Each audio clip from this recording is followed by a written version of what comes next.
if people could hear where they are dialing in from around the world. That's right. We have Paul and Omashar as the co-hosts tonight, and we've got a couple of amazing guests with us tonight. I'm just going to get the bumper started, and we shall see you in a moment. A divine moment, of course.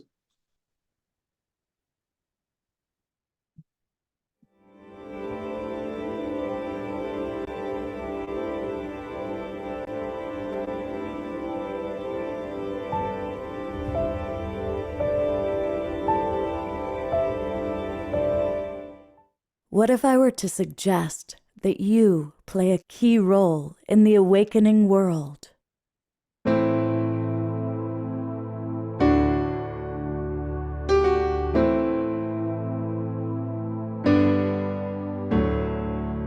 And that you are watching this because you have heard the call.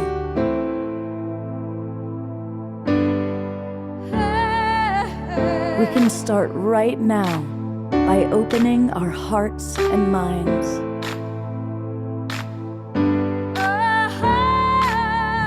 Welcome to the awakening world.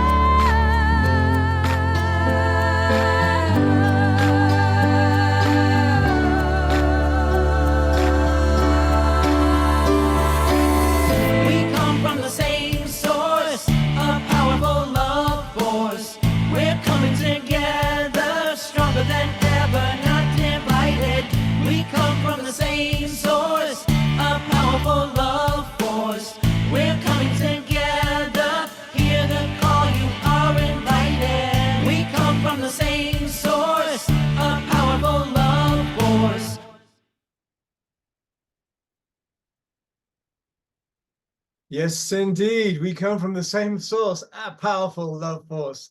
And welcome to another insightful and, I was going to say intrepid voyage on the good ship, the Awakening World. And our beloved Scott is currently in a traffic jam on his way to his hotel, wherever it is, somewhere in space. And he will be with us very shortly. And we have an amazing show ahead of us. And so welcome everybody on Facebook, welcome everybody on YouTube, and welcome everybody on our many broadcast partners. We're so grateful for you and for restreaming us out to the world. And of course, this show lives on forever in the digital world. And so I am Omashar, the co-host for this evening and the house musician. What a concept. And tonight we have some amazing guests about healing our family ties. They're all professional love coaches, and I'll let them introduce themselves in a minute. But let's start with putting in the chat box questions about issues perhaps you have with family members or other relationships or relationships in life, so that we have some fodder for the mill. And so first I'm going to bring up beloved Katrina. And here she is, and with me. There we go. And she is one of our beloved guests tonight, and we've seen her many times on this show. And of course, those of us who went to the Sedona Global Peace Tribe retreat last year met her in person there, and what a beautiful presence she is. And then just up the road from me, up in Estes Park, is this gentleman, Paul. And another dude, just a blessing to have you with us, Paul, tonight. And thank you also for agreeing to co-host, because we like your humor. You know, I may not find it funny, but most people like your humor. And here we also have Iara. Iara, everybody, not Lara, Iara, it's an I. And these Hi, are, everyone. yeah, this is going to be a wonderful show. And we know that Scott will drop in sooner or later. But we have the coordinates set, and I will play us an opening song, and it's one of the newer songs of mine, and it's called "In the Stillness," and it's about when things get tough, just go into the stillness and find your center, find that still point within yourself, the 12 o'clock point, and let everything fall away, and then come back from that place anew. And so I will, how do I do this? I can, all right, I'm learning as I go along.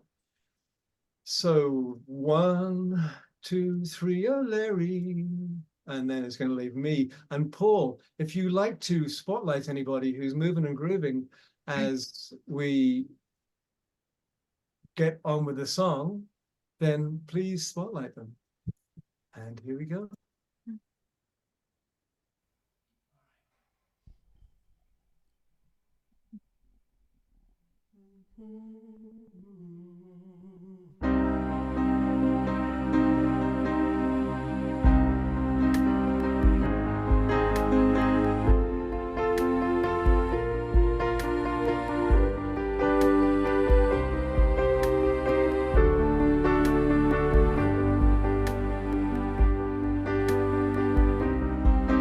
The quieter you become, the more you can hear in the silence, in the stillness. I am here. Paul, let grace in. Through the wisdom of your tears, through your heartbreaks, through your breakthroughs, through the shedding of your fears.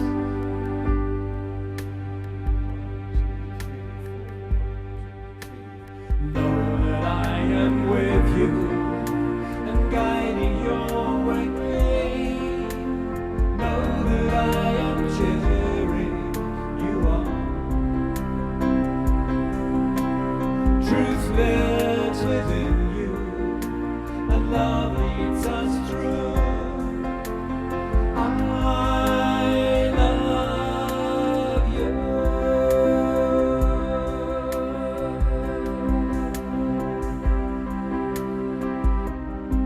Now your heart and mind is clear, and you know that love is with you, and supports you, love is here. And you feel that you belong, and you're walking with purpose. You can hear your life's new song. To know that I am with you and guiding your way. Know that I am cheering you on.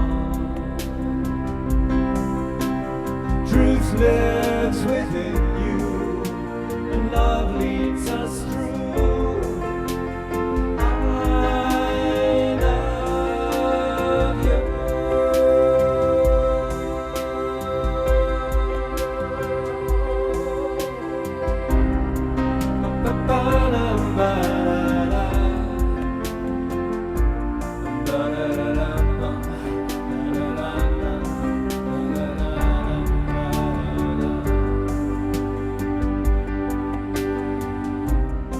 Through the wisdom of your tears, through your heartbreaks, through your breakthroughs, through the shedding of your fears, to know that I am with you and guiding your way. Know that I am cheering you on. Truth lives within you, and love leads us through. I love you. I love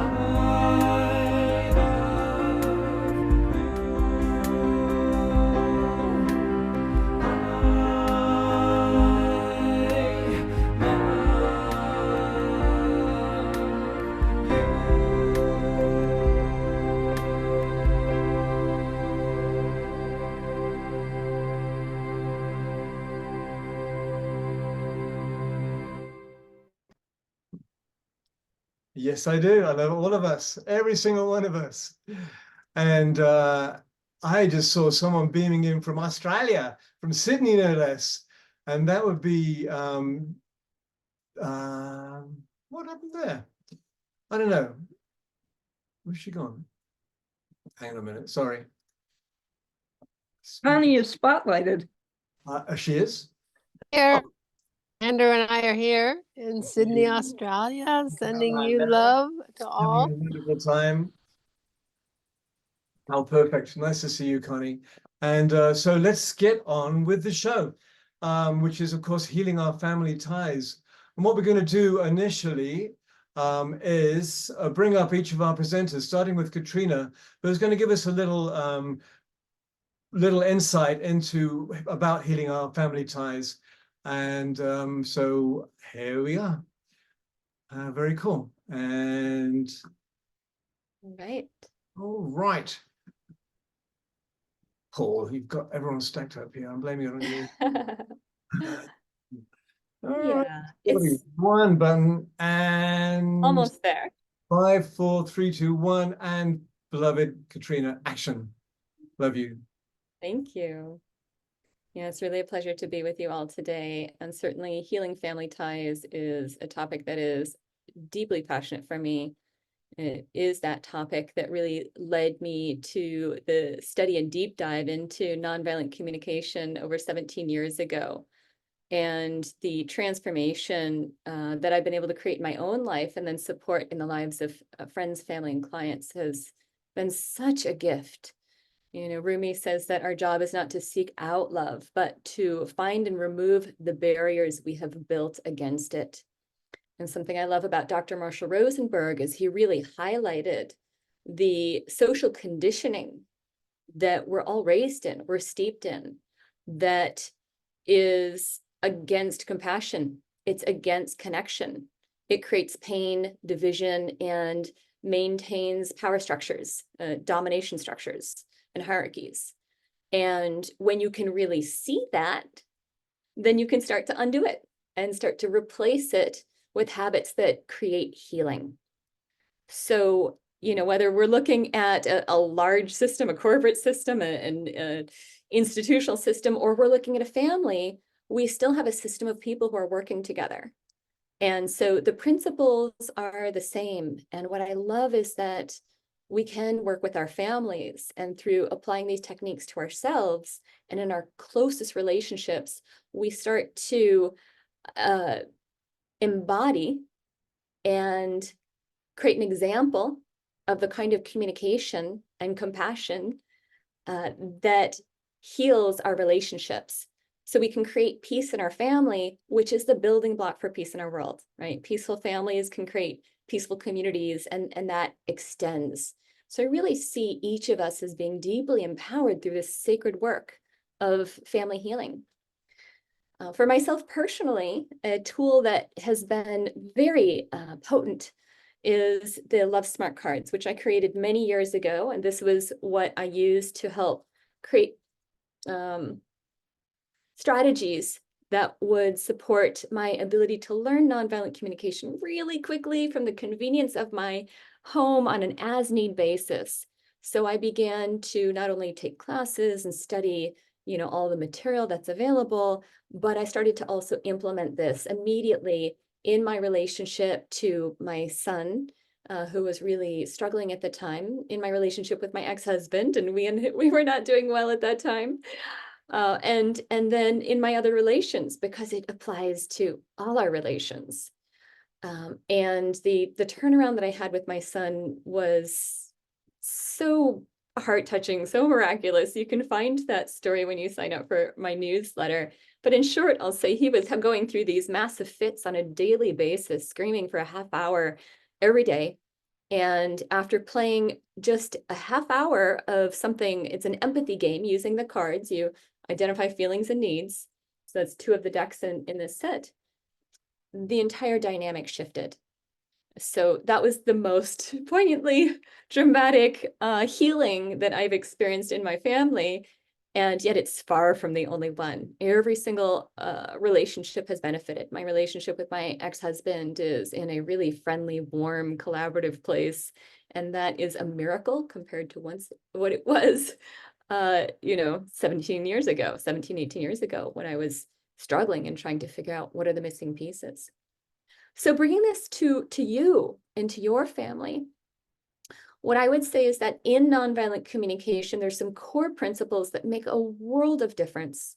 Again, seeking to really shine a light on the unconscious ways that we communicate that deteriorate a sense of connection and create pain. It's really good to know what those are so that we can stop doing those, right? Stop doing the things that are creating the results we don't want to have and start implementing the kinds of practices that will create that sense of connection.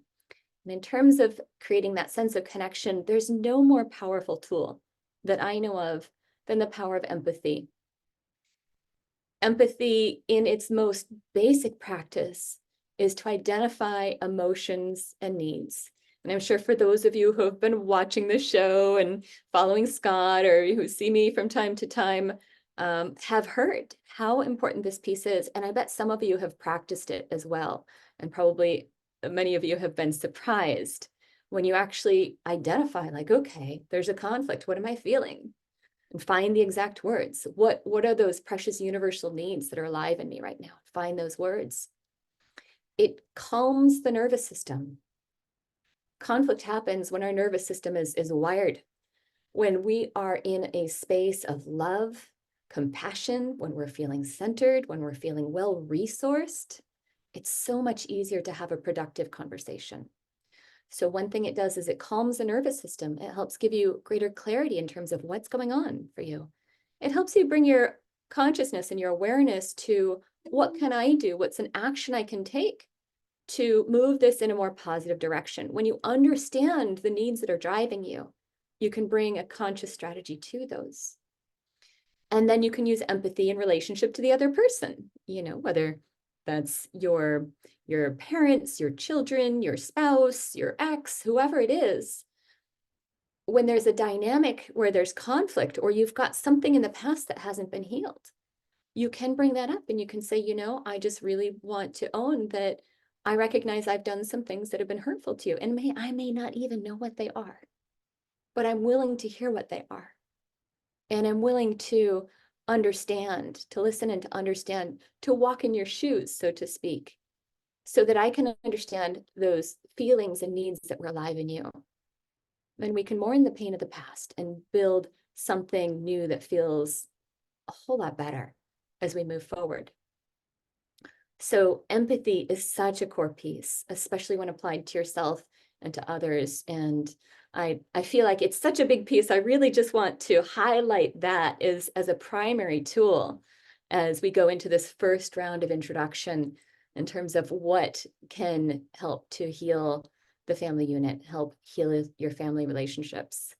Can I ask a question? Absolutely, Paul. Because you sound so calm and nice. It's like, how do you do what you're talking about, doing the empathy and the entering their world when you're triggered? I'm just trying to ask it for others and for myself. Not that I've ever been triggered, though. Right. Sure. So, when we're triggered, the brain goes offline. So in a triggered state, we're more likely to say things that we'll later regret. And one thing is just to be aware, like this happens for everyone, even Marshall Rosenberg, like even people who have really, really high level training. If you get into a triggered state, if your heart rate is over 80 beats per minute, your brain has gone offline. And so the first thing is just to recognize that that's happening, because sometimes people just kind of go into a trance and they, how many of us have had words that we've blurted out that are hurtful? In retrospect, it's like, oh, I wish I hadn't done that. But in the moment, couldn't stop yourself. So the first thing is just to notice, like, I'm in a triggered state. I'm at risk of saying something I will later regret. And if you can catch yourself, then you might still have the capacity to say, I notice I'm feeling triggered. I notice that if we continue this, I might say something I would regret. So I need to take some space. And you take that space, and then you can do a self-empathy process, or you can do a gratitude process, whatever it is that you need to do to resource yourself. I highly, highly recommend empathy, of course, and gratitude. But you need to resource yourself again so that you can calm down your nervous system and come back to it. So that would be my top recommendation is just notice that we get incapacitated sometimes. There's also something called screaming in giraffe. I don't recommend that immediately. It is a tool that can work when you want to express your upset, but you really need to be grounded and centered to do it well, and you need to have a big skill set underneath you. So I would just put that as a book note, that, you know, for people who have really, they've learned how to notice that they're triggered, they've learned how to give themselves empathy and gratitude, and they're wanting to add another skill. You can check out something called Screaming in Giraffe online. I know I've got a YouTube video about it. And Paul, I'm curious if that is getting to what it is that you're wanting to tune into. Yeah, I just wanted people to get the idea that it's a challenge and we all get triggered. Absolutely. What do you do when you're upset? Because you're sounding so flowing and goddessy, and it's like it seems so easy. And I know you've been on a real journey. You know, that there were times where it didn't feel that way. So I don't want somebody to think it's like they can't get there, that anybody can do it. I mean, Yeah, in one way, anybody can do it. And yeah, in a triggered state, it is very, very, very hard. So my top recommendation is to get out of the triggered state and to do so with the least amount of harm to yourself or anyone else. So it's recognizing it and really taking a break and going into self-care.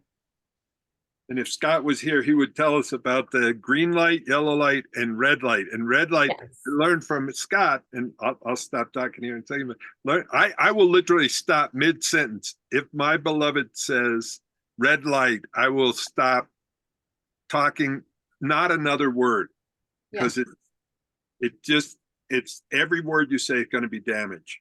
So talking about not saying another word, let's put you on the spot, Paul, and have you give your little opening to healing our family ties. And yes? I was going to be number 3. Well, you're up here already, brother. Come on. Okay.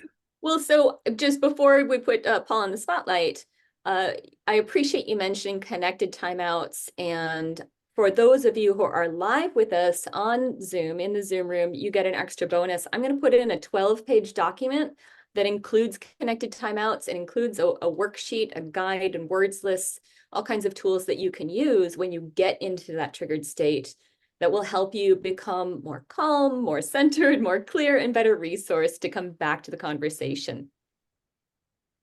All right, take it away, Paul. All right. And maybe Omashar, I can't tell which screen I'm on. I know you made me co-host, but I don't. No, you're on, brother. You're up. Okay, because I don't see me on No, there. you're there. Just go on to put speaker view, top right hand of your screen. Make it sure it says speaker view. Okay. All right. Well, it doesn't matter. I want to start where Katrina left off at some levels with a Marshall Rosenberg story. Now, I was probably the least likely to teach nonviolent communication. I went through 1 divorce, 4 broken engagements, and I left home at age 17 to become a commercial fisherman. And Scott's talking about family ties today, and my family ties were pretty painful, and I'll talk about that. But I literally flew. I was living in Canada at the time, and I flew to Sweden to spend almost a month studying with Marshall. And Marshall was with Ava at the time, and I stayed at the house he was staying at. So Ava was flying in. Marshall went to the airport to pick her up. She missed him and came to the house. So here I've just flown halfway around the world, and they get into a big fight the first night I'm there. And I'm going, like, at some point, I finally interrupted Marshall and Ava, his beloved, and said, you know what? This would be a really good place to use that nonviolent communication ship, because I just flew halfway around the world to learn it from you. So you better be better at it than this. And it was an interesting lesson for me, because I got to see that even though you know the skill, it's always still a choice. I choose to be empathetic. I choose to be understanding. And what I want people to think about, like, so we communicate, we speak 3 different languages. And Katrina, see if this makes sense to you, but the language of the head, the language of the heart, the language of the hurt. And I use my little reptile brain here. So when people get in their reptile brain, and I've worked with couples, I've been a relationship coach for about 25 years, and I've worked with couples all around the world. And I've also done a lot of family work because my family was pretty much really dysfunctional. And I have helped siblings that haven't talked to each other in 4 or 5 years get back together. And they were really close growing up, and they had a rift. So the 3 skills that are really important to me are forgiveness, healing, and rebuilding trust. And how do you know, Marshall wasn't too hot on apologies, and I think that partly it's because of how they're done. But I studied a little bit. Brene Brown brought up some stuff, a 3-part apology of like, what's the intention? If I'm trying to heal, if I've done something and I hurt Katrina's feelings, the number 1 thing is like, what's my intent? Is my intent to just have her stop bugging me? So I go, I'm sorry. So if there's somebody that's in your life that you need to apologize to, or you want to heal it with, know your intent. And the second part is to acknowledge what I did. Like, I borrowed your car, I ran it out of gas, and it's up the road 3 miles from here. So would that complete it? Would you feel like I really apologized? No, it's like I acknowledge what I did, and then I'm accountable for the impact of my behavior. And part of what really is healing is people want to be heard, understood, and valued. Heard, understood, and valued. And it sounds so incredibly simple, and it's really challenging to do. And the most challenging part is the understood part, because they're going to have a different experience than you do about life. And when they start to just say, well, when you did this, well, actually, I'll give you an example. I was working in prison. I was teaching prison inmates about this communication skill, the nonviolent communication. And by the way, I look at Marshall, who's trained Scott, Katrina, me, many other people. I look at my life before Marshall and after Marshall, and it transformed the way I communicate. Studying with Marshall was like getting I like to putting together jigsaws. Jigsaw puzzles, not jigsaws, jigsaw puzzles. Anyway, I like putting together puzzles, and the most important part of a puzzle is the box top. And so when I went to study with Marshall, it was like getting the box top. I saw how the pieces fit together. So I'm going to give you 2 examples of that and then apply it to families. One was when I was teaching with in prison, these 2 cellmates were having a problem. And one of them said to the other one, I hate it when you touch my stuff because we have so little privacy. Please don't touch my stuff. Can you tell me what you heard me say? And the other person said, this other woman said, yeah, you don't want me as your cellmate. Now, one of the rarest quotes, that's my favorite quote from Marshall, is the normal outcome of most communication is misunderstanding. And I remember when he said that, and it just touched me. I wrote that down. I've kept it with me, because if you listen to that statement, the one cellmate said, I don't like it when you touch my stuff. I have a little privacy. Can you tell me what you heard me say? The other cellmate said, yeah, you don't want me as your cellie. And so a lot of what starts family breakups, family upsets, family injury is misunderstandings that don't get resolved. And part of the thing that it would be a really helpful tool is like having Katrina's cards. The cards are part of the system that make it easier when you're triggered to go back to the feelings and needs and stay in the format, have some sort of guideline to go back to it so you don't get lost in the conversation. So what you're trying to do is enter their world so they feel heard, understood, and valued. And if you really want to heal somebody or heal the relationship, listen to them. And there's a special kind of listening. And then I'm going to hand it off and we'll get some questions and answers in there. I call it no wonder listening. You might want to write that down. Somebody could write it in the chat. No wonder listening. Because if I listen to Katrina and I really try to listen to her and I hear her story, like her feelings, needs, and the story, there's a part of me when I listen from my heart, I go, no wonder she's upset. No wonder she's hurt. No wonder she's angry. If you've hurt somebody's feelings, try to understand not only their feelings and needs, but what story are they telling themselves? And when you're being vulnerable, go into what story you're telling yourself. Not that you're right, but when you came home late, when you did that, like I have lots of stories about my older brother who used to be cruel. He used to beat me until I collapsed. Like it wasn't good enough just to beat me up. And so I had to work a lot on my communication skills and healing family ties.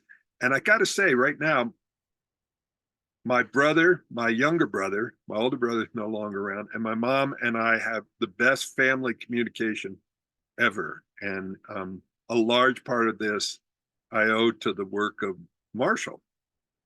So that's it for now. I've got a lot of other stories and things to cover, but there you go, Omashar, giving it back to you. And Thank you so much, brother. Yeah, well, we should expand on that in a moment. And let's just bring in Iara right now and have her perspective on healing our family ties and where to go with this. Welcome, Iara. Nice to see you. See you in a minute. Omashar. Hey, everyone. So nice to be here again. It's a pleasure, especially to talk about such an important subject, right? Healing our family ties. And thank you, Katrina, and thank you for Paul to speaking so well about the importance of communication on healing family ties. I was just like absorbing everything. I want to take notes of everything. Such beautiful information that we can use in our daily basis. And I would like to explain a little bit on the family constellation side of things about healing the family ties. Because family constellation understands that we are all connected within our family systems.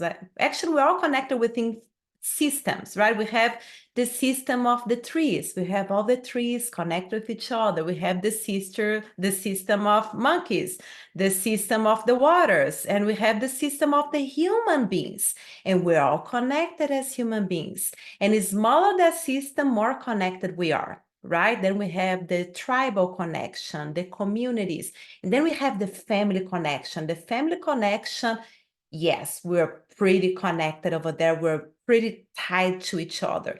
Even if you think about that you're not tied to each other, believe me, we are tied to each other. But it's okay. It's okay to be tied in a family system. I believe what is not okay is to have an unhealthy tie. When that tie becomes an entanglement, and you no longer know like what is yours, what I'm feeling right now, is this mine? Or this belongs to a family member that I had an unresolved trauma and an unresolved situation in the past? Am I having this poor communication in my relationships and having a lot of issues with my romantic relationships, for instance? Is this all mine? Oh, actually, I'm picking up something from some of my ancestors that had traumas with romantic relationships.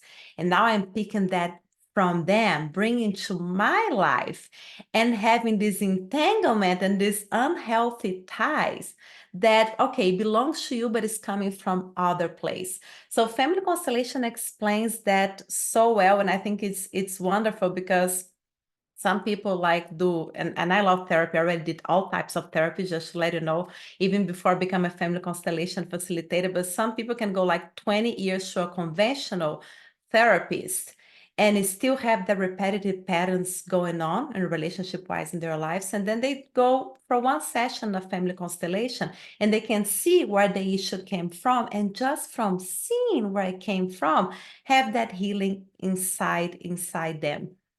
So just going back a little bit about how those entanglements can happen, how those unhealthy family ties can happen, how to identify if this is happening, what you can do to solve this issue. I would say people, like, if you have a repetitive pattern in your life, and you already tried everything to fix that situation. You did years of therapies, you went to different doctors, you went to shamans, everything. And nothing seems to resolve that situation that you have.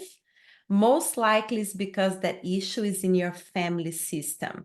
I mean, it's with you, but it came from somebody else. I'll just give an example. I'll give a generic example, but let's say that your, actually it's a generic example, but it happened. Let's say your great-great-grandmother, she was born on the time of the Second World War. And your great-great-grandfather went to war. He came back home with a severe PTSD, and they had a lot of relationship issues. He became violent to her. She started being super afraid of him, super defensive of their child. But during that time, women could not really speak what they're feeling, what's going on with them. So she just stayed quiet and in fear of that relationship. And that is like an unresolved trauma that your great-grandmother had.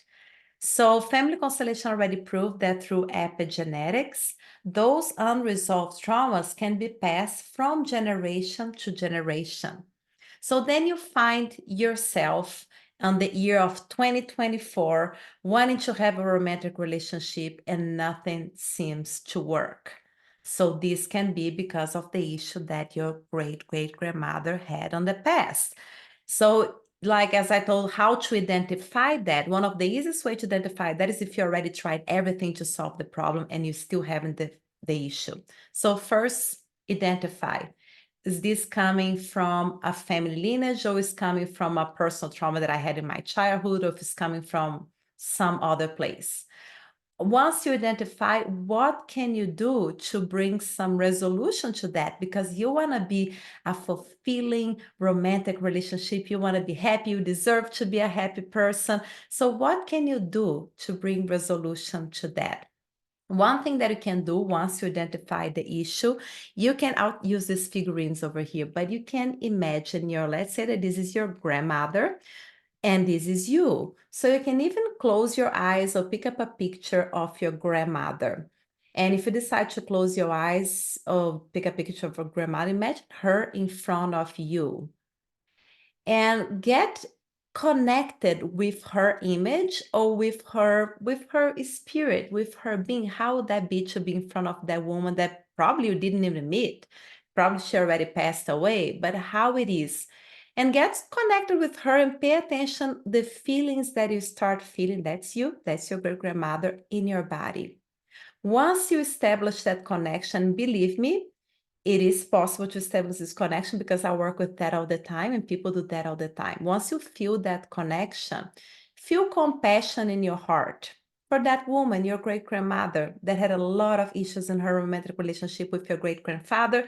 Was not everybody's fault, was just a circumstances, was war, was PTSD, right? But have compassion to that woman, feel the compassion in your heart, and then tell her, grandmother, I'm sorry for everything that you went through. And when you say I'm sorry, don't just say I'm sorry. Feel that in your heart. Have compassion to that woman. I understand, grandmother, whatever, how you want to call her, how difficult this probably was for you. I'm sure it was very difficult. And I have compassion to you, and feel that compassion in your heart.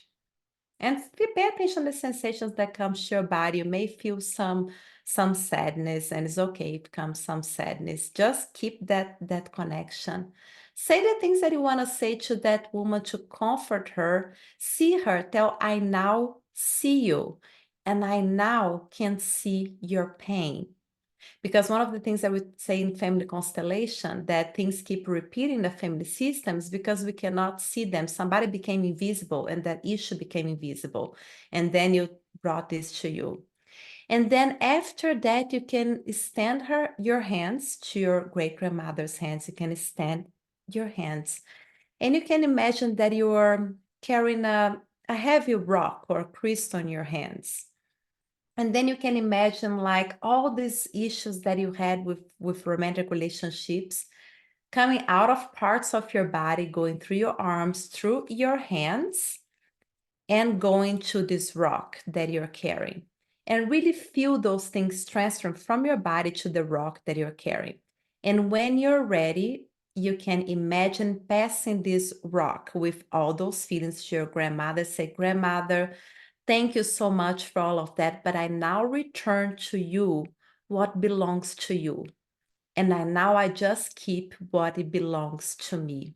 So you give back to her, because you have been carrying things that came from her that you no longer need to carry, that is not serving you, that is causing issues in your romantic relationships. And then after you do that, you can feel her presence a little bit more, feel that compassion, feel that love, feel the gratitude for the lessons that you learn from all of that. And then you say thank you and let her go with love. This is one of the exercises that we do with family constellation. It may seem simple, but it's very powerful. And I recommend it. You can do, if once you identify your issue, you do that with the person, the family lineage. You give back to them what belongs to them, and you just keep to you what belongs to you.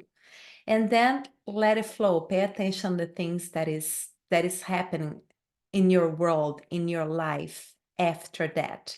Because I can tell if something related with that person in your family system, you're gonna feel a difference in your relationships. And so I'll close for now. Iara, thank you so much. We'll have a song in a moment, but just before you go, Dana just in the chat said, is there a way to transmute it without having to give it back to the person?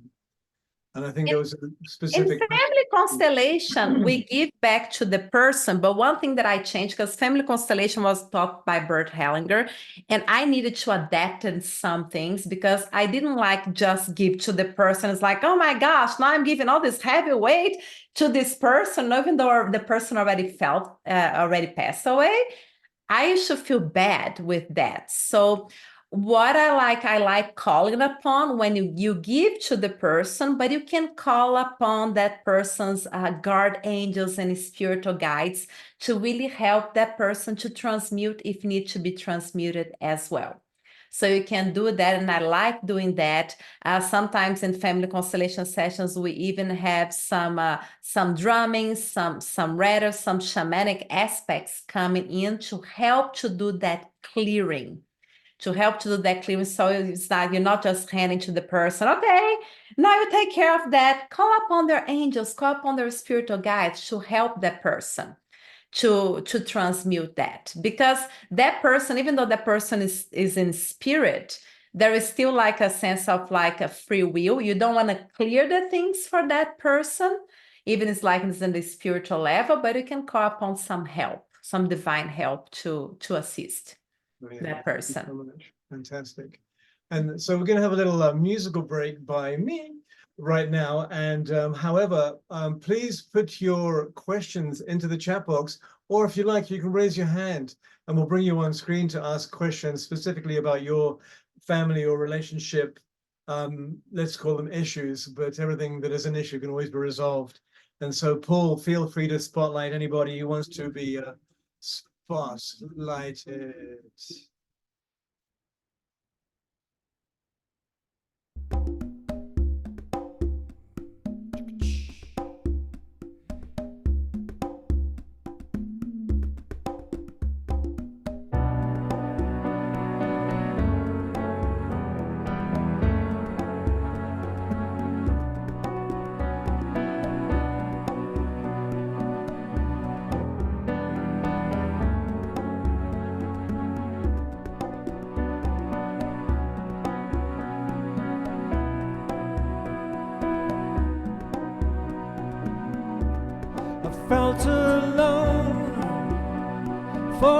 so many years, held my head high to hide the pain. Nowhere to turn, so to myself again I tune my heart to the mother. I am one with all feeling, and one with all love, one with all healing, and one with all. I am one with all feeling, and one with all love, one with all healing, and one with all.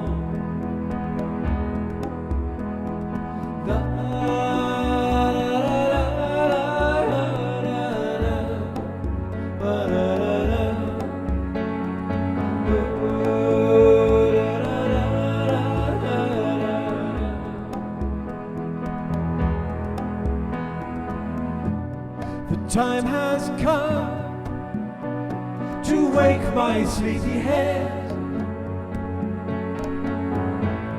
and peel back the sheets of illusion. The time has come to lift my voice once more and sing the songs of the new world. I am one with all feeling, and one with all love, one with all healing, and one with all.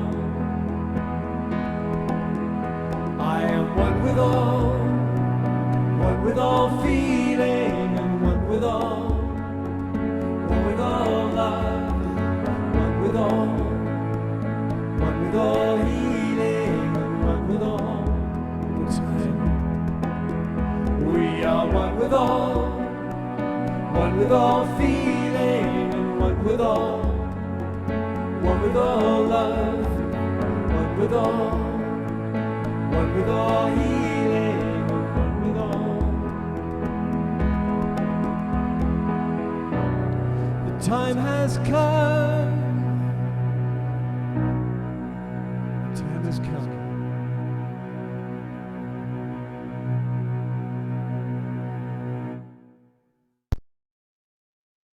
Thank you, Meister Paul. Oh, goodness me. So I think this is the time when we need to say maximum grace to Scott, because I know he's chomping at the bit on a freeway with 2 accidents in front of him. He just sent me a photo of a photo of the wonderful traffic in front of him, just to prove he wasn't in a pub. So with Jasmine, and so this is the part of the evening where we'll get into tools. However, is there anybody who has raised their hand amongst us all who would like to ask a question about relationship that we could? Nobody. Oh, well. I did see Grace raise her hand at one point. I don't know if she brought it back down. Oh, there it is, right there. Grace. Hi, I just wanted to share. Okay. I could share something really quickly. Sure.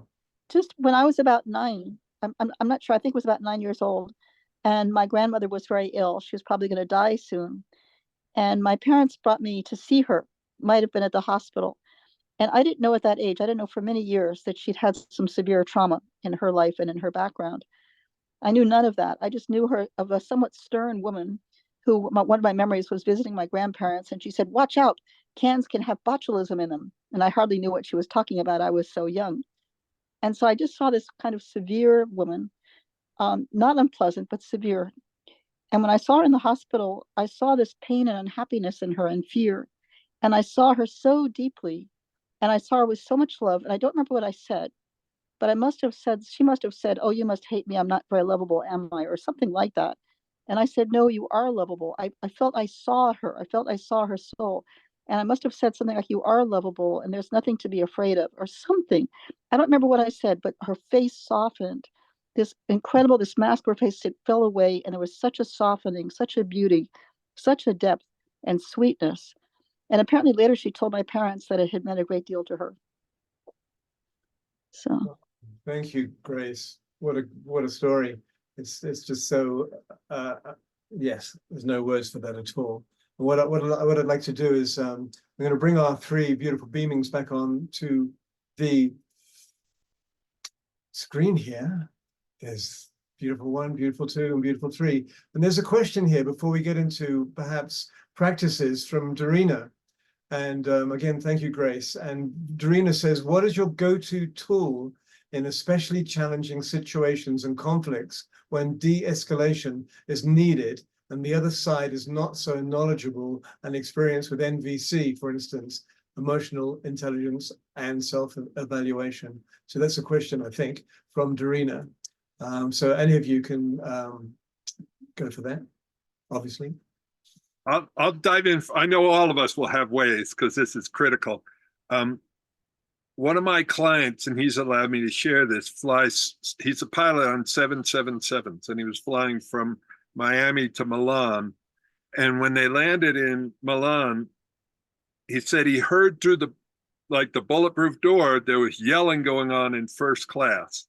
And he gets it to the gate, and the flight attendant comes back and says, Captain, you gotta come back and square this away. And he's going, his story, not mine. He goes, what would Paul do? What would Paul do? What would Paul do? And he's walking back there.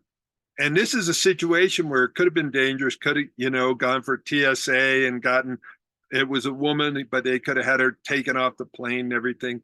Instead, he walks back. And like I said earlier, we're speaking either from our head, our heart, or our hurt. And when we're in our reptile brain, this is really critical.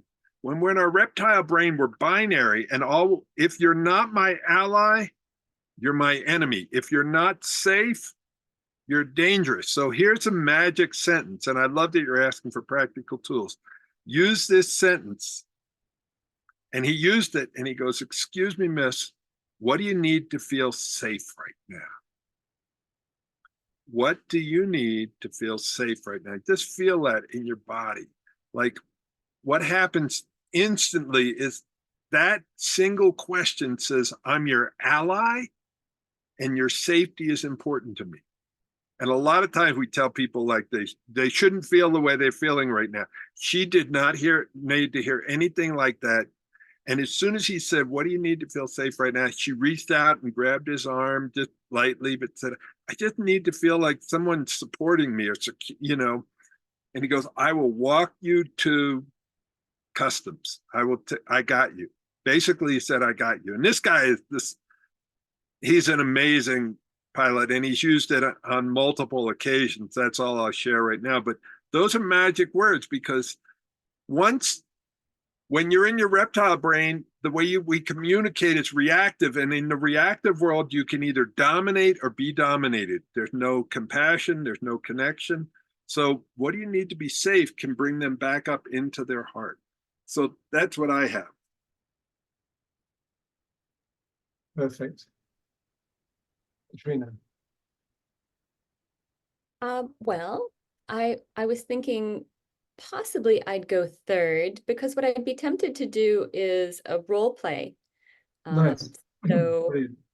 yes, I don't know if you want to go, Iara? We remember the question. Sure. Yeah. What is your go-to tool in especially challenging situations and conflicts when de-escalation is needed and the other side is not so knowledgeable? Yeah. So I'm not expert on non-violent communication, right? My thing is family constellation, but I can tell something that I do and I did before, and I don't know if it works for everyone, but it works for me, and it worked in my relationship with my husband, with some friends. But I remember Katrina told that when a person is out, the number one thing is to get out of that state of fight or flight, right? for me, like if a person's going completely out, I just need to go to another room. I just need to excuse myself, little excuse. I'm going to the other room and we'll keep talking later. I cannot communicate with the person now. Paul and Katrina may say this may trigger some people. It may make people even more nervous. I'm not sure, but for me, it's the only thing that comes that I can do that I said, okay, the person will calm down. And when the person calms down, is completely out of that state of fight or flight, I can have a conversation, but I cannot have a conversation with the person that state. There is no communication going on. So that's what I go from my personal experience, not my professional experience here. And I'll pass the word to Katrina. Thank you for that. I mean, really, that is wise. And what both of you pointed to is how do we establish safety?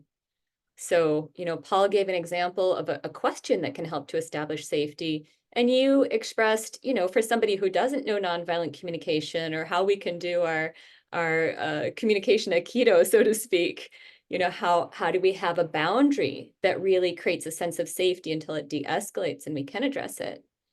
And sometimes, there are times when I have been well resourced and somebody's escalating and I have the ability to stay connected. I don't feel like I have to leave. I'm wondering, Darina, would you be willing to do a role play with me, inspired by some kind of challenging experience that you've had? And if you want to pass, let us know that as well. I'm just wondering if there's somebody who might have an inspiration, so that we could do a role play here. Let me ask you a question. While we're waiting for that to happen, there were several people I saw asking about, like, what is empathy?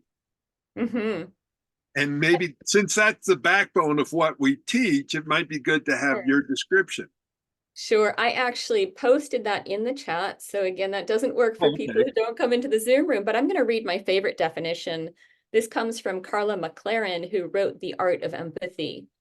She says, empathy is a social and emotional skill that helps us feel and understand the emotions, circumstances, intentions, thoughts, and needs of others, such that we can offer sensitive, perceptive, and appropriate communication and support. Wow. Yeah, that's one to meditate on. In nonviolent communication, our basic step is let's identify feelings and needs. So that's kind of like grade school level empathy. What Carla's pointing to is a mastery in empathy, where you're able to track not only the feelings and the needs, but also the circumstances of that person, the thoughts of that person. That's going to include thoughts of the moment, but it's also going to include their belief system or their social conditioning, and their intentions. What is it they're trying to create out of the situation? Can you track all of that? Can you be in their shoes enough that you can partner with them to support them to get their needs met in a way that's still in integrity of your own needs? So Katrina, is there somebody else in the audience that could perhaps do this role play with you? Absolutely. If there's anybody who wants to do that role play with me, because Darina's a little, I see unstable internet. Yeah. Yeah. Yeah. So is there anybody who'd like to join in this? Put your hand up. Bonnie, come on. Dia. Looks like Ian. I see a hand up. Oh, there he is. Okay, you in for this? I'll just put you on the screen with Katrina. Welcome, Ian. Love you. Yeah, welcome. So Ian, perhaps you can consider some kind of a challenging situation where somebody was they were just kind of going at it. They're venting. Maybe you can find something that you remember that you've experienced that was just really difficult to deal with, and role play that person. Do you think you can do that? I'll give it a try. All right. Thank you. So Whenever you're ready. And I'm gonna put on what we call my giraffe ears in nonviolent communication. Okay. All right. And communicate in the way that I might manage a situation like that. Okay, so I'm to be the person that I would have difficulty with. Yes. Right. Okay. All right.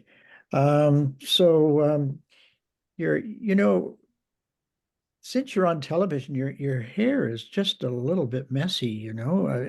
You should really have thought of that before you got on the screen, you know, because people are going to think, why didn't she get her hair done? And it's going to disturb them. And you know, as your friend, I'm really upset that you didn't think of that, because it's so simple, and yet, why didn't you think of that? I mean, goodness gracious. And Huh? then hearing your sense of care. And I guess the way my hair is done today is quite as refined as you imagine it could be. Is that right? It's not. No, no. Mm-hmm. Yeah, it seems like that's maybe frustrating or upsetting for you that I didn't take time to do my hair. Yeah, Yeah. yeah. You know, what are people going to think?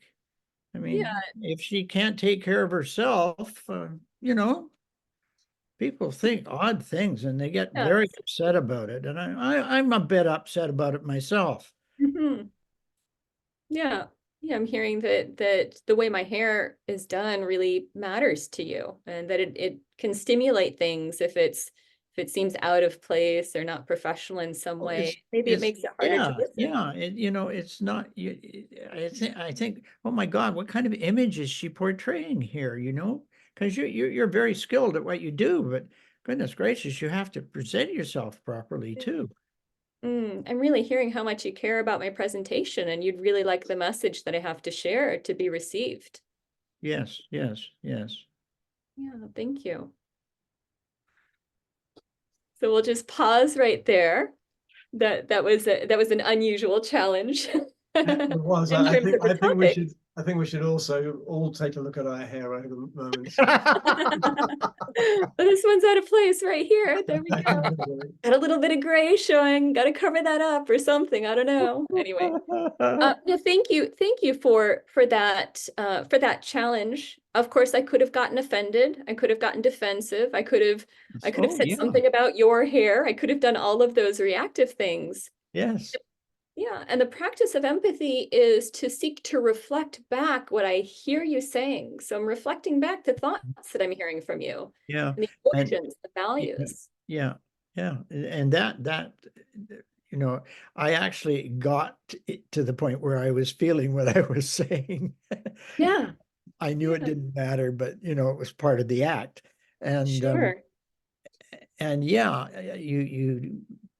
I felt calmed by what you said. You know, I had to kind of rev myself up again to get Right. going at it. Yes. Yes. Yes. Thank you. Really skilled empathy, it has that calming effect. Yes. And so it's, you know, if these escalations, if we call that like the fire that can do damage, then empathy is the water, and it calms and it cools and it reminds us that we are partners in life, right? We care about each other.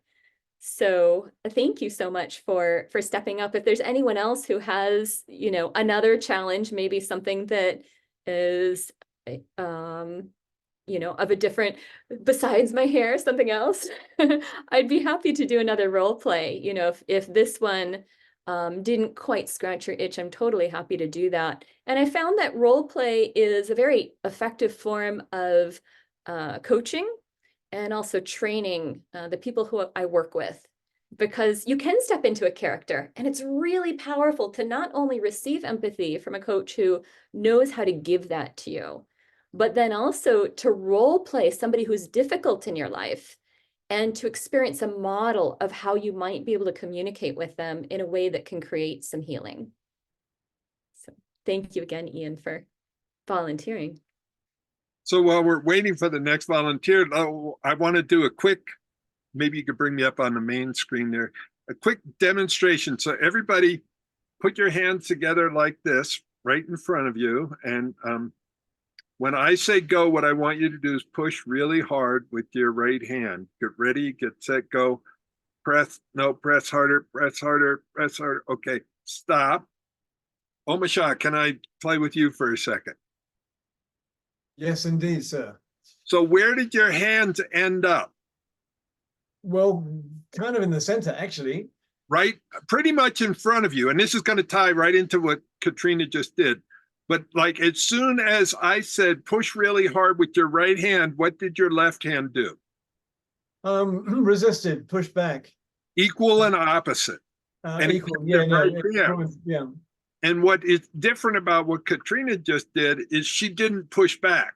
You know, I don't like your hair. My hair is fine. There was people who said on the thing, Katrina's hair is fine. They started taking sides. It's like right and wrong and taking sides. And Katrina took no sides. She was like the water. She's just like, you want to push over here? Yep. And it ties into the nonviolent communication stuff. And it also ties in another one of my mentors is Byron Katie. And what Byron Katie would have said is like, you know, your hair's really short. And rather than me argue, I would have said, I've had that thought. Yeah, I can find that. There's no argument. There's nothing to push against. There's no fight. And it's like, if you want to heal your relationship with a family member, find out what their story is.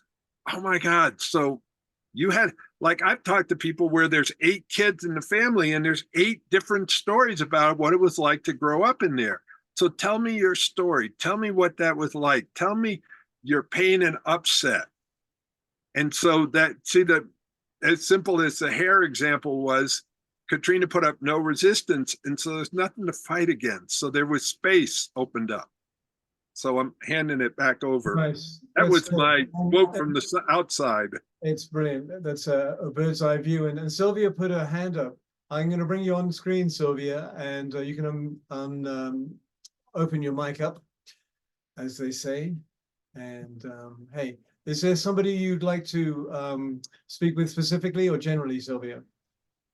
It's actually a thank you, and it's to everyone here tonight.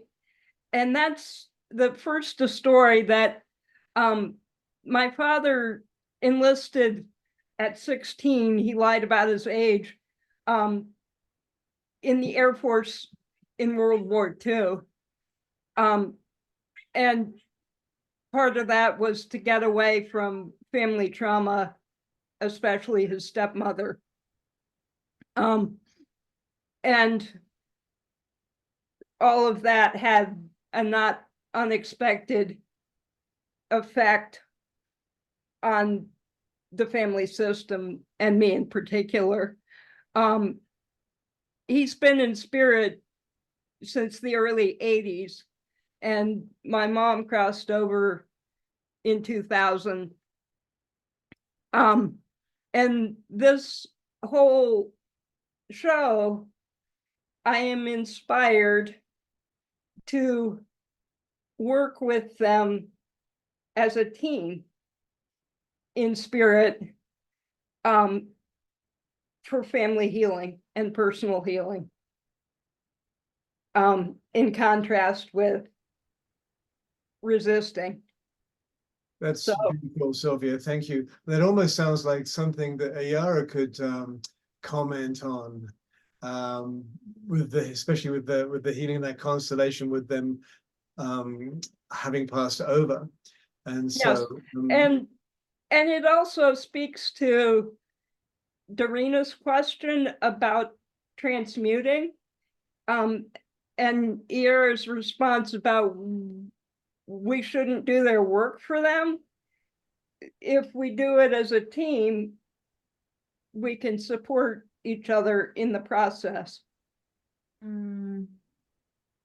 That's beautiful, Sylvia, because that's sort of like we're the ones our ancestors have been waiting for. There is something beautiful in family constellation that was proven over and over again. Also, if you're the one doing the work and you do that healing in yourself, something that was brought to you from generations and generations, this will heal everybody on the back and you heal all the future generations as well. So it's very, very powerful. And one more time, they were able to prove that through some experiments, through epigenetics. They did experiments with mice, but they did experiment with humans as well.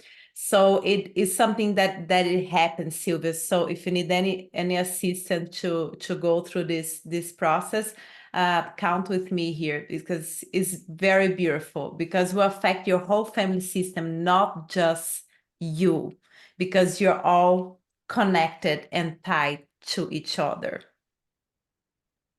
That's beautiful. And I just got an update from Scott. He's just arrived at somewhere, and he's going to come online and grace us with his presence.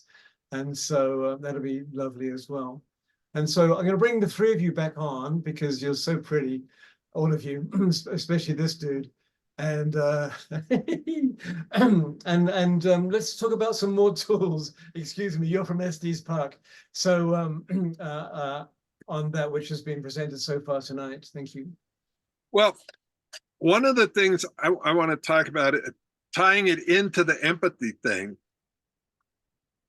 If somebody's cup is full, like if somebody comes home, my ex-partner, she used to work with at-risk kids, and she had a long drive and she had to deal with administration, and she would walk in and her cup would be emotionally full. And so if I said to her, Kristen, we should talk about your spending habits, what are the chances she's going to hear me in the way I want to be heard? Not likely. I needed to make sure I emptied her cup. Another word for empathy, you know, like intimacy, into me, see, empathy, I've twisted a little bit. Empty me first. So emptying, if people have an emotional charge, they're all upset. When you give them empathy, a really good listening and feeding it back, just like Katrina did, you feed it back. What you're doing is you're emptying their cup, and then they can hear you. Because when their cup is full, they can't hear you. Doesn't matter if you yell or if you manipulate, there's no room. It's a law of physics. The most selfish, as in taking care of yourself, thing that you can do is listen first. Empty their cup. And then you can go, do you have room for me? And it's good to catch it. I call it the acorns and oaks. If an acorn hits the roof of your house, it's no big deal. Oak tree falls on your house, big deal. There's this, you know, one of the things is don't sweat the small stuff. I say that's bullshit. Sweat the small stuff before it becomes an oak tree. It's easier to have a little conversation, like, you know, you made a deal, you're going to do the dishes and you didn't. And I'm noticing I'm a little triggered. Can we have like a 2-second talk about it? But boy, you don't talk about it for weeks or months, and then all of a sudden an oak tree lands and they go, where did that come from? Well, it's been growing. So how often, like, did you use your cards with your son, Katrina? Oh, I use them regularly in the beginning. Yeah, I mean, at least a few times a week. And over time, we needed them less, but regularly. And see, the thing with tying in with family constellations and with this, it's like I notice role playing. If there's a family upset, if you do a role play where you get to enter their world, the other person might never even be here. But if you work with one of the professionals, you can dissipate so much energy just by being heard. And then we do a role play where you enter their world. You're them. And all of a sudden you go, oh, no wonder. Like, no wonder they were Big light bulb moments. Those are super powerful sessions. Yeah. And I think it's a mix of all of these, because I've heard so many good things about family constellations, and I've done a few smaller ones. It's like, how do we clear this up? Mm-hmm. So I'll tell one other quick story. I did this with my dad, because you can give yourself empathy. So my dad was a recovering Catholic Irish alcoholic. And he was dying of asbestosis. So basically, big, tough Irishman dying basically by suffocating to death over a long period of time, got asbestos in his lungs. I was talking to him one night. We're watching TV, and I saw the Israeli-Palestinian conflict. This was many years ago. It's been going on. And I said, my teacher, Marshall Rosenberg, been making a difference over there. He's gone into, he's worked with the Palestinians, Israelis. My dad, who is, with all those descriptions, is also a liberal hippie. And he said, if Marshall was making a difference, it would be on TV, which is like, he never believed in TV. And it's like instantly I went into like, I was going to, if I opened my mouth, if I said a word, it wasn't going to be good. And so I was quiet for maybe 10 minutes. And I know based on our family patterns, he was thinking I was looking for the good comeback. And what I started with is, what an asshole. He never says anything nice. And then I said, oh, I need to hear something nice. So I gave myself some empathy. And then when I gave myself empathy, I could enter his world. And he had been a demonstrator against the war in Vietnam. He'd been arrested in Washington. He had filmed it. He had been an activist. Along with all this other stuff, he'd been an activist his whole life. And here he is. He knows he's dying. He knows he's had very little time left. And he's watching the news, and it doesn't look like anything's changed. And so how he lashed out, it felt like lashed out at me. And I looked at it and said, oh, he's in pain. And instead of a comeback, what I did is, when I finally could talk again, I said, wow, sounds like you're really disappointed because you've worked your whole life at trying to make a difference. And you're leaving soon, and the news looks the same as it's always looked. Mm-hmm. And he was stunned silent. It's amazing, Paul. I have total empathy for your story. My grandfather had asbestosis, and he was a workhorse and somebody who was just trying to make everything better for everybody else. And his demise was like that, very short and very, very painful. And dude, yeah. So yeah, and I have to say, like, this stuff works even if they don't ever take the course. My dad never took the course, but our connection, when he died, I was still heartbroken, but I had said everything I needed to say. Marshall had given me the tools to create that connection, to heal that family tie. So when he left, I didn't go, I wish I had said something different. I wish I had healed it. I didn't. I created such space for him and gave him such good empathy in this. And I stopped trying to fix and cure him, which, when somebody's passing on, sometimes the people who love him try to do that, because I wanted him to stay. yeah, so as a question that's coming up for me is, I did not have closure with my grandfather who passed away. I was in another country when he actually finally passed away. He died. And and I was really, I'm just, because you brought it up now, it's brought up something in me that is not complete. And is there any tools that any of us here have that perhaps could help me resolve these unresolved? My grandfather helped me grow up. He was my father pretty much for at least 10, 15 years of my life, or the father figure, should I say. And I was in New Zealand when he passed, and no one even told me that he'd gone to hospital and he was leaving. And then he died. And then 2 weeks later, they said to me, oh, your grandfather just died. And I went, holy crap.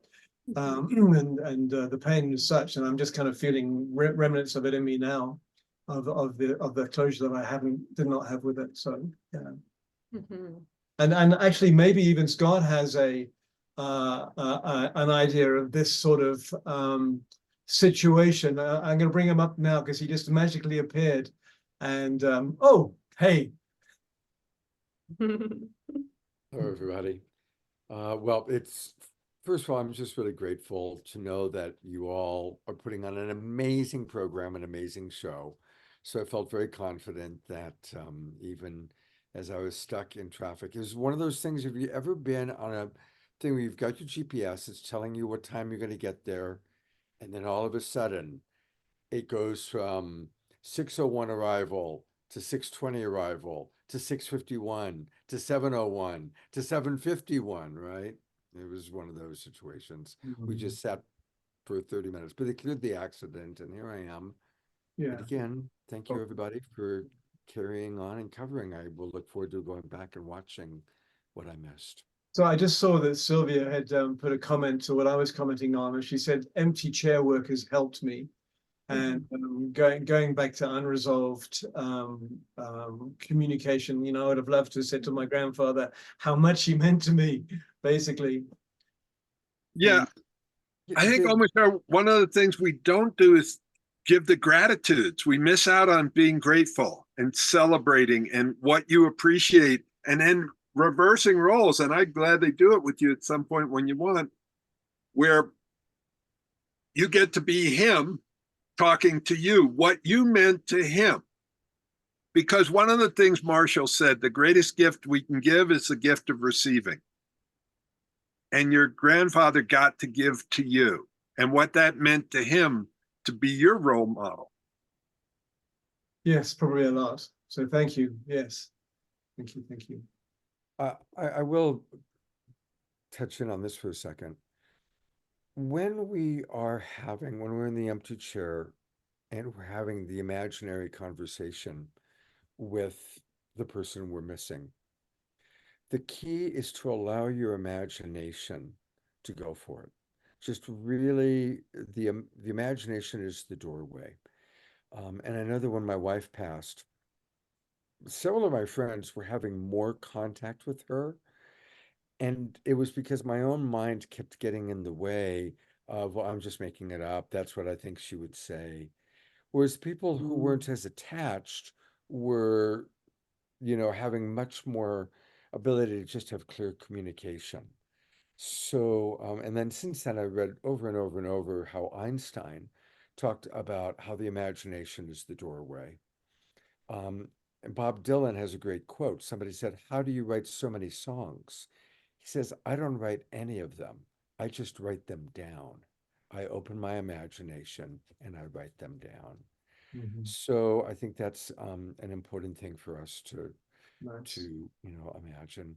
And I'd love to hear from Iara, because since I've tuned in, I haven't heard her much. So I'd love to hear what she has to offer. Hi, Scott. I'm so happy you made it. Yay! Me too. That's wonderful. So answer is still to Omashar's question regarding that. If you have an unresolved situation with somebody that already passed away, is there anything that I can do? And on this viewpoint of family constellation, yes. And you can do this exercise that Scott said, they call the empty chair, but family constellation see this in a different way. So let's say that Omashar decides that he wants to go to a group family constellation or a one-on-one session because he has unresolved situations with his grandfather. He would like to say things that he didn't have the opportunity to say, and would like to put resolution in some things. So let's say that you go in a group family constellation. You're going to have somebody that will represent your grandfather, but that person is not acting like your grandfather. It's not acting, it's not theater.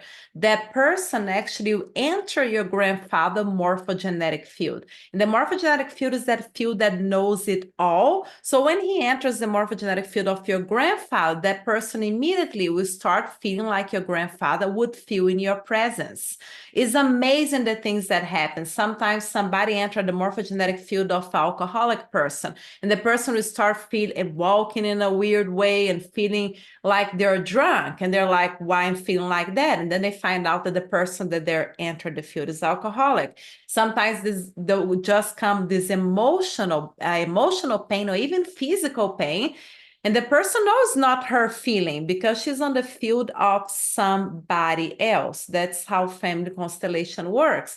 So Omashar, in the case like yours, I think it would be beneficial if you go to a group family constellation or a one-on-one family constellation where you have a person or the practitioner be on the field of your grandfather, and then you are in front of your grandfather, and pay attention to the dynamics that happen between the both of you to bring the resolution. What are the feelings that are coming up?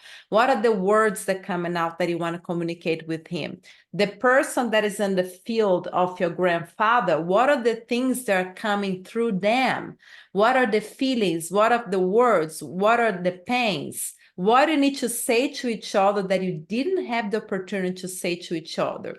You see that that's different than the empty chair exercise, because one, you're using your imagination. This one, you're not using imagination. They're entering your grandfather's field, and this person will feel the way your grandfather will feel in front of you. And this person will feel the pains of your grandfather, and can be very intense if it's a group family constellation, because the person is not used to. Some people feel nausea and they may throw up in the middle of the session. It may happen. And then what I tell people is like, okay, let's feel 90%, 80%, 60%, let's feel 10%, to guide the people to feel less, because it can be intense. But from that, there is healing that comes from that as well. There is resolution of things that were not able to get resolved while he was still alive. So just an example of Thank you. that. Thank you so much for that. Thank you. Beautiful, beautiful. I don't know where we are in the program, but I guess Omashar's done 2 songs. I know he'll do a closing. It would be good to maybe bring up some information about our guests. You all have screen sharing, right? So if you'd like to bring up your websites or anything Yeah, like since that. I wasn't here, and usually I put all that together. So I'm Yes. gonna have each of you do your own screen sharing of your website and your own shameless promotion for whatever you want people to know all about you. How And about then we you can start with shamelessly Katrina? promote the soul search for this Saturday. Yeah, absolutely. In fact, that I've got pulled up. That I can pull up. So this Saturday night, we will be doing another collaboration with Soul Search. And it's going to be all about healing, and some of their major healers are going to be with them. And Fanny and Vigari will be back playing music, and of course, Omashar will be playing music. And we will conclude with a lovely KES group, Healing by Deborah Juliet. So that's going to be this Saturday night. And that hopefully gave a little bit of time for Katrina to be ready to share whatever she wants to share. So this is lovesmartcards.com. Of course, you can see the cards here, and there's a little screens. You can see what's in the box, some testimonials about other people using the cards. And then if you go to coaching and mediation, you can learn more about me. You can sign up for a Liberating Love Strategies session, where you can experience my work firsthand on some kind of topic that has been really challenging for you. And of course, you can sign up for my email there as well. So that's lovesmartcards.com. And I'll look forward to hearing from anyone who wants to reach out. I want to say that her Love Smart cards are amazing. You know how like everybody, you go into their library, and almost everybody in this room probably has Autobiography of a Yogi, maybe Be Here Now, Illusions by Richard Bach. Well, most of my friends have her Love Smart cards. They are, but there's Paul. I bring Paul up too. There's Paul with his set. And they are beautiful and they're wonderful. They're great for families. Anybody who really wants to learn nonviolent communication and to do it quickly in a way that is engaging and supports you right away on the challenges that you're working through. I don't know of any faster way to learn the basic principles of nonviolent communication. So much of it is just practicing, identifying feelings and needs. And in this box, there's also character strengths in a way that blends into nonviolent communication. But when you flip through the cards, you'll build a somatic connection to your emotions. You'll gain the ability to identify your emotions quickly and to have a broad vocabulary, much more than just a dozen words to describe emotions. and your needs. The same way you'll build a somatic connection to this list of universal needs that drive all of action. When you have that, you'll be able to bring it up on an as need basis, as life arises. So it gives you a vocabulary, and it helps to build a habit that will serve you for life. I love what Paul said earlier. There's life before NVC and there's life after NVC. I know that is true for just about everyone I've met who's really taken this work seriously.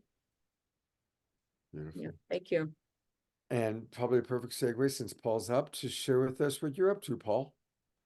Well, I wrote a best-selling book, which is really interesting for me because I am dyslexic, ADD, grammarly impaired. If people have seen me write my texts, it looks like English is my second language. So it's an act of love, that book. But what I want to do is having done this for many years, there's 3 reasons relationship coaching fails. Number one, to me, relationship coaching, counseling, therapy fails is because if you don't agree on the problem, you're not going to agree on the solution. And couples often think that their partner is the problem, and they're just here to make sure their partner shows up. So what I do is early on is I help them have a breakthrough and get clear what is the problem, not who is the problem. And what I'm offering is a breakthrough session. We'll spend about a half an hour together. You fill out a form, you watch a video, and we'll get clear so that you can get aligned on what's going on in the relationship if you're having relationship problems and you want to have a breakthrough. So first thing we'll do is we'll handle that, and then we can get clear. What's the problem? Is the problem worth solving? And do you want my help in solving it? So to do that, I should have gotten faster at sharing my screen. Dun, dun, dun. Here, it should be coming up there. Basically, it's arguelesslovemore.net/time, T-I-M-E. arguelesslovemore.net/time. And I'll actually put that in the chat. And you just go and you find a time and click on it and set up. We'll talk for a half an hour. And so you set up the time and then take a quick survey. So I can understand what's going on in your relationship, and we'll spend some time together. So that's an amazing event. And people have told me that half hour has given them more than they got in a year and a half of couples therapy. So thanks, Scott. Paul is an amazing coach. Highly recommended. Highly recommended. And let's hear from Iara and what she's got going on. Here we are. Well, right now I already went through like the retreats and workshops. Now I'm just offering one-on-one sessions. Now in the month of May, I'm giving myself a break from the retreats and workshops, at least for a month. But if anybody's interested about family constellation, we can do one-on-one family constellations online via Zoom. It works really well as well. Or if you're in Sedona, we can put a group together and work and do a group family constellation for you also. So I'm putting my website over here on the chat. That is lifechangebreakthroughs.com. At the end of the page, there is a contact form. You can just send me an email, send me a message, or even if you have a question regarding to the show, let me know. And for the people here from the Awakening World, if you mention that you're from the Awakening World, I'll have a special gift for you when you sign up for a family constellation session. Beautiful. Thank you. Thank you. Thank you. The whole inspiration for this show started with Iara because I track her. She's, a Facebook friend, and I see all that she's doing and saw all the wonderful results people were getting. And I thought we need to do another, show with her. So you were the inspiration for tonight's show and for healing family ties. And then, of course,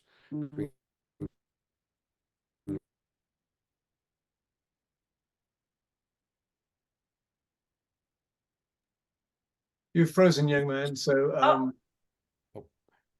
next Wednesday night, our special guest, I'm sorry, 2 weeks from tonight, our special guest is going to be Marianne Williamson. It's going to be an evening, just us talking to Marianne. So please, everybody, mark it on your calendars, let your friends know. Of course, it'll be free of charge for Global Peace Tribe members, anyone who has a subscription. And we really want to let everybody know, because it's going to be an amazing evening, having probably a good 90 minutes to 2 hours with Marianne. So It's funny because last night I was just watching the interview that you did with Marianne a couple of weeks ago. And just one thing stood out for me. Then she said, back in the day, let's say 10, 15 years ago, it was just about me waking up for myself only. And now it's about us all lifting each other up. It's not a singular pursuit anymore. It's all of us helping each other to awaken. They just stood out with me throughout my dream state as a beautiful thing that she, in the middle of her campaign, was able to have that clarity to say something so beautiful. So looking forward to her next interview with you, Scott.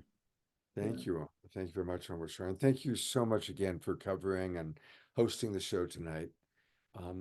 Let's give each of our presenters one last chance to share the one last thought that they might have, and then we will conclude with an Omashar song. Well,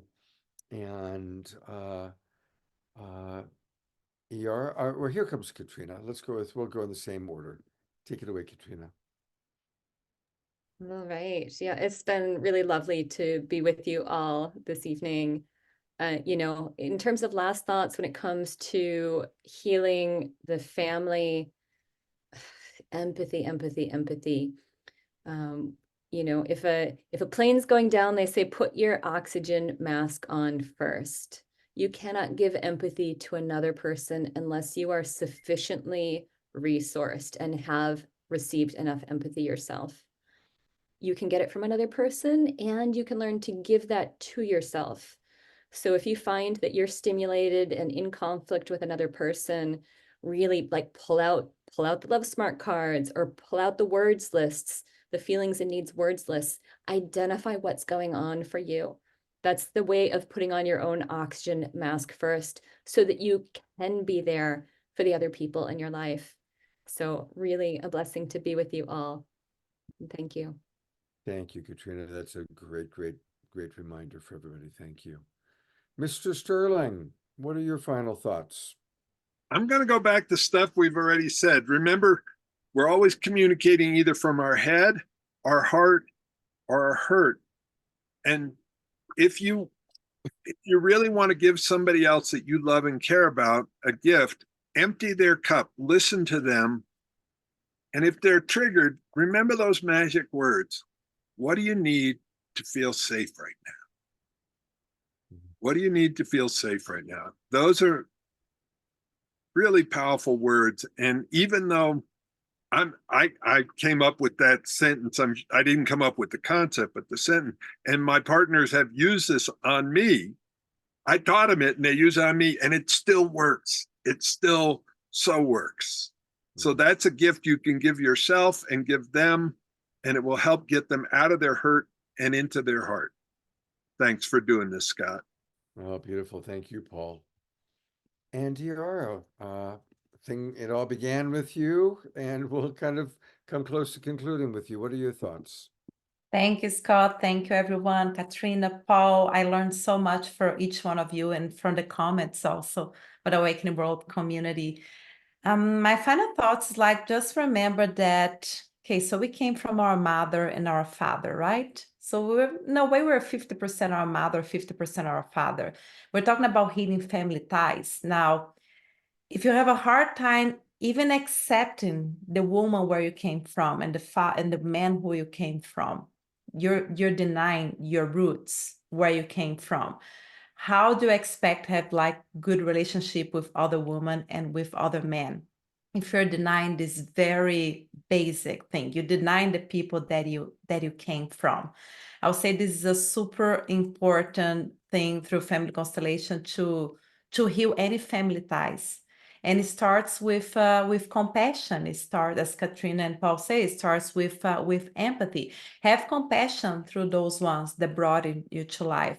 Have compassion, then knowing that most likely they did their best with what they had on that time and with what they knew at that time.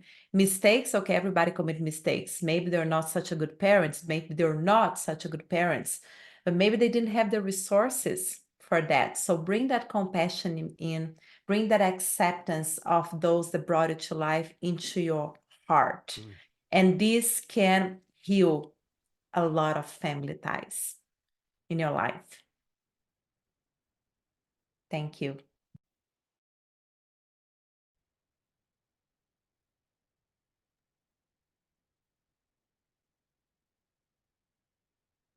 I'm having an internet wobble. Can you all hear me now? Yes, we can. Okay, great. Thank you, Iara.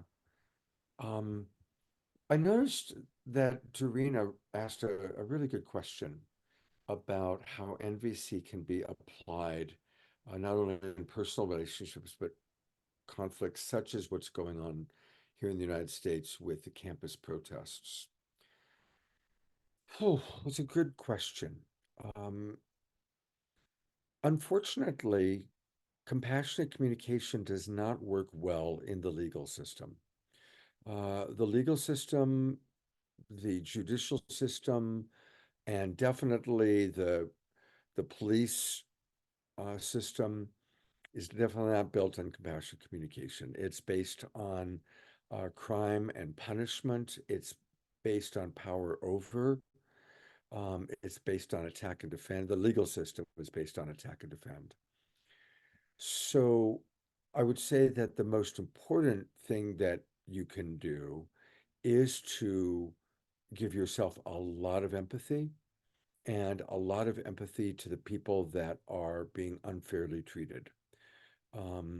So finding those people that are activists, that care, and giving them tremendous appreciation and empathy and helping to fill their cup. Being an activist is very difficult, especially when you're going up against, police that are removing you forcefully. Sometimes in a one-on-one situation, but when there is a movement as large as 20 or 30 police officers coming in to move out people, unfortunately, compassionate communication is not going to work in that situation, which is sad, which is very, very, very sad. But empathy for the people and empathy for yourself. I think many of us are grieving as we watch the horror that's happening in Gaza.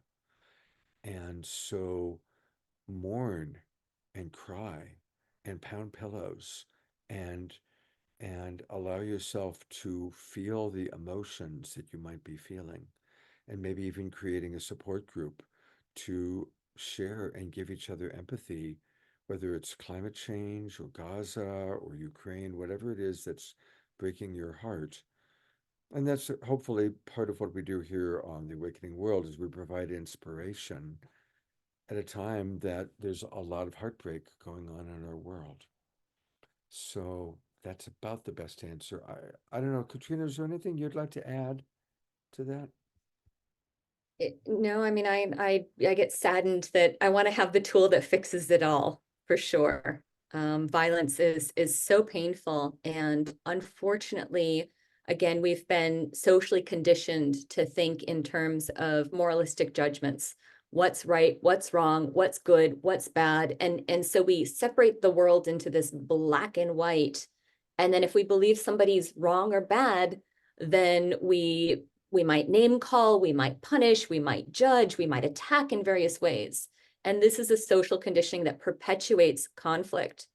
So what we're seeing at Columbia University and in other places are a lot of people who have been, not only they're grieving Gaza, which is understandable, but they're also socially conditioned to not communicate in a way that can bring about social peace or actually be productive for finding solutions. So the reptile brain takes over, the brain goes offline, and it becomes messy.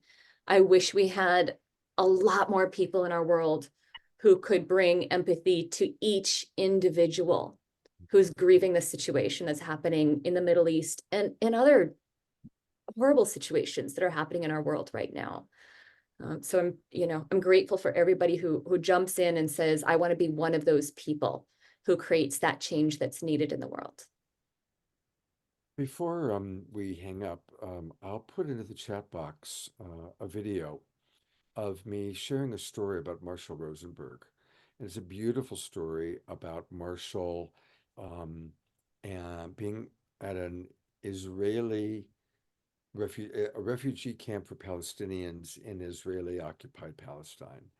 And he comes under tremendous attack and abuse from someone, and how he manages it. It's an incredibly beautiful story. And I'll put the video of my sharing that story. It's about a 9-minute video into the chat box. I just want to bring up our wonderful presenters one more time, and of course, wonderful Omashar. And we are going to conclude with an Omashar song, but one last time, thank you, Katrina. Thank you, Iara. Thank you, Paul. I have the greatest respect for all of you. And we are going to close out with an Omashar song.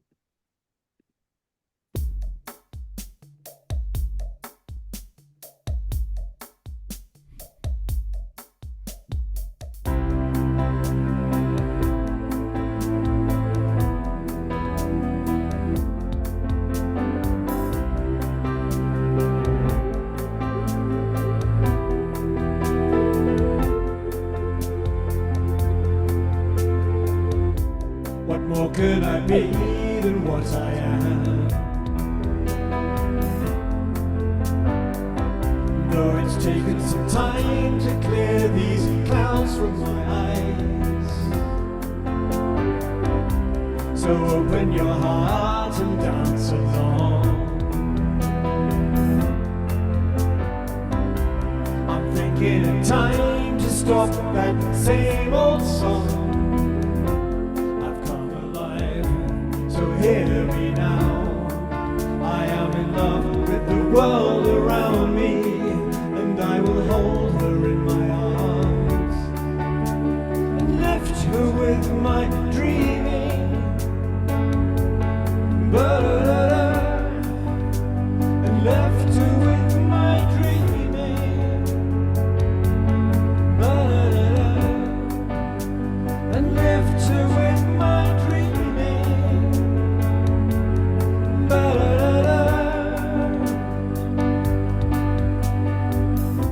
So don't try to hold me to what I was. I've traveled through time to see this day arise. The love that I have is here for you. So open the door and let the sun shine in. I've come alive, so hear me now. I am in love with the world around me, and I will hold her in my arms and lift her with my dreaming. La-da-da. I lift her with my dreaming. Ba-da-da-da. I lift her with my dreaming. Ba-da-da-da. Ba-da-da-da.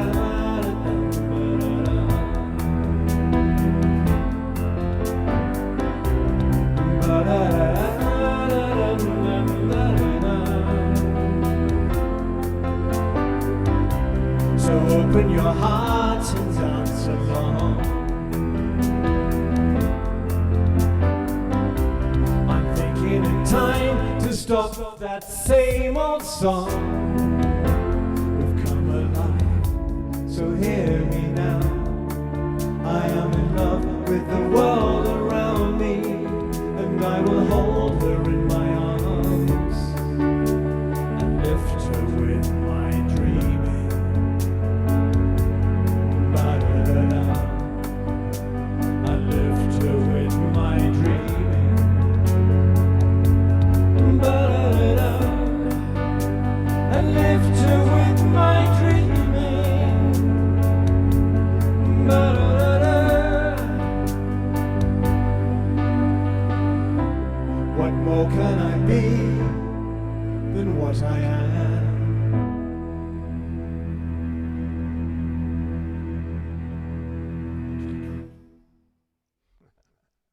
Thank you, thank you, thank you. Big twinkles for Omashar.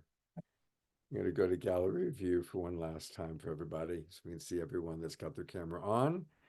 Yeah. Adora, I had met Adora very briefly at the New Living Expo. I'm sorry we didn't get a chance to connect, but it was great to get a hug. All right, everybody. God's blessings to each and every one of you. So much love. And I will look forward to seeing you hopefully on Saturday. Oh, tomorrow, I'm so glad I'm remembering. Tomorrow, I'm going to be on the Self-Love Show.